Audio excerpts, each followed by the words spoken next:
Good morning, guys. It's David. Wanted to share with you some of the devotional reading I've had this morning. So, this comes from two things: chapter 2 of Philippians and my utmost for his highest for, I was going to say December. It feels like December out here, February 7th.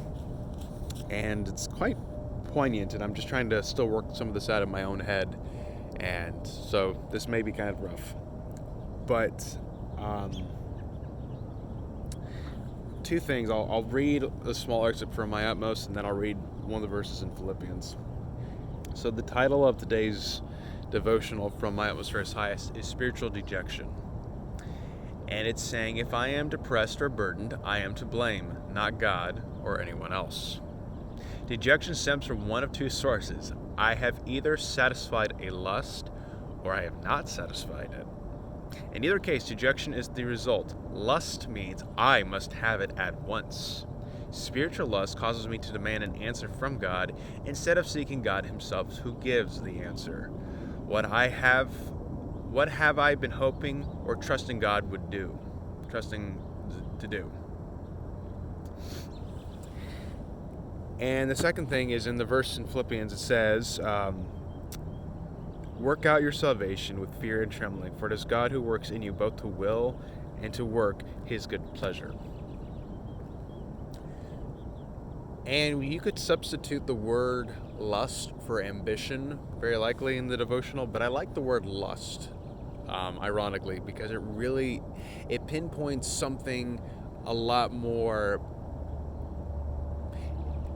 It puts a slant on desire that we don't quite always address. We have legitimate wants and concerns, absolutely. And obviously there are things that are not legitimate, but there just comes that consumeristic mentality that I need this or else. And we all have things that we're asking God for to restore, we're asking God to do this and that. And what's interesting, when you read in Philippians, the person who has a lot of the ambition but the lust is not a person who has humility. And the example that Paul's been laying out here in Philippians has been the humility of Christ. And I think the reason why when it says, work out your salvation with fear and trembling, because then it says, for it is God who works in you both to will and to work his good pleasure, the fear and trembling comes from the fact of the few verses before that. Because Christ has been talking about the humility of Christ, that Christ being found in the form of man did not consider equality with God as a thing to be grasped. The desire and the ambition to be more, to make his name higher than what it was. And then it says, being found in the form of human, he humbled himself, becoming obedient to the point of death, even death on a cross. And I think this is why it is with fear and trembling where we work out our salvation. This does not sit well or go with the natural grain of our nature. We don't humble ourselves for the sake of its own merit. We want to exalt ourselves. We want those lusts and those ambitions filled. And we will come to God really as a means to an end to fill those ambitions. It's very easy to say how we want good things in our lives because there are desires that we have, and then we put God saying like, God, I'm asking you for this. And once we get those things, how quickly are we to forget of God's favor to give us those things in the first place? And again, it's not that we're desiring things is wrong. We're creatures who desire things. And it's when those desires become the sole purpose for our living and they drive everything that we do that they become very chaotic and they become very destructive, evil, and sinful. But this is what he's talking about here, is the humility, as he says, to consider others more significant than yourselves. But this idea of working out your salvation, he says, becoming obedient to the point of death, even death on a cross, the ultimate measure of humility, of I'm considering this person of such high regard, I am willing to die for them. And that's the example we have in Christ. And I don't know about you, but that is not... we think about, yeah, I'll die for a person. But when we look about our own resources in life, how are we dealing with humility of serving other people? And so often I forget how I have been served by Jesus. Not just by dying the death on the cross, absolutely, but his patience and his kindness with me when I'm just so stubborn in my own way, in my own desire, and there's things he's trying to teach me that I just don't quite get.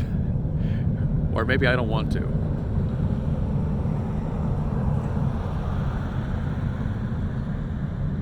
And it says to work out your salvation with fear and trembling. It sounds to me like you're going to the gym. You may have some ability, maybe even natural ability, but unless you work that out, the muscle doesn't grow. And we've been given the gift of salvation. We've been given the gift of fellowship with the Lord. But it is only through his power working in us to be humble enough to operate and see things from his perspective. It says, it is God who works in you, both to will and to work for his good pleasure. We can't accomplish the works of God with a prideful, lustful heart. It is only from a humble heart that we're able to submit ourselves to God's purposes. And Jesus ultimately, as I said, exemplified that because his purpose was the cross. And God may not be calling you to die for his name's sake, but we are to die to our own desire daily, because if it is in competition with the Lord's, we can't serve two masters. And it's so easy to fall into this, and we do it every day, and that's why I love how it just says we don't have a high priest who's unable to sympathize with our weaknesses, and that we are to draw near the throne of grace, that way we may find mercy and receive grace in the time of need. We need that every single morning, every single day. And I think that's the thing every day, is we have to slow down enough to say, okay, God, I'm recognizing I need you. Otherwise, I will operate out of my own ambitions and lusts to get my own agenda across. And God can work through that, but he will not bless that. Am I more interested in God doing things for me or actually being in fellowship with him? One of the greatest gifts as well, to end this, is the gift of others. Because we've all been around people who are so prideful. And this is kind of what this is all drawing to, the lusts and desires of our heart. It's the I want my will or whatever I have to be great. And that can either be expressed as, look how wonderful I am, or, look how destitute and just miserable I am. They're both forms of focusing on the self. And what God is saying is he's freed us from doing that, because now I can operate from the gift he's given me. I've been shown what humility looks like. I have been shown that that humility is the prerequisite with fellowship with the Lord. And he's provided me with the ability to work his good will. So all to say, to kind of summarize here. Morning. The summarize is, we have, if you're feeling dejected, just low in spirit and just kind of down, obviously talking with people is important, but just also give yourself a gut check. Is there something I am convinced I must have, and I have gotten it and I'm disappointed, or I'm still struggling because I can't have it? That's something you need to bring before the Lord and ask, how does he want you to look at that thing? And more importantly, look at him. But then secondly, coming with a spirit of humility, that God is the one who works in you to do his good work. We want to do great things, we want to be good people, but there's a limitation that we have in our natural state, to where it's like, okay, God, I'm coming for you. I need your fellowship to do what you've called me to be and do.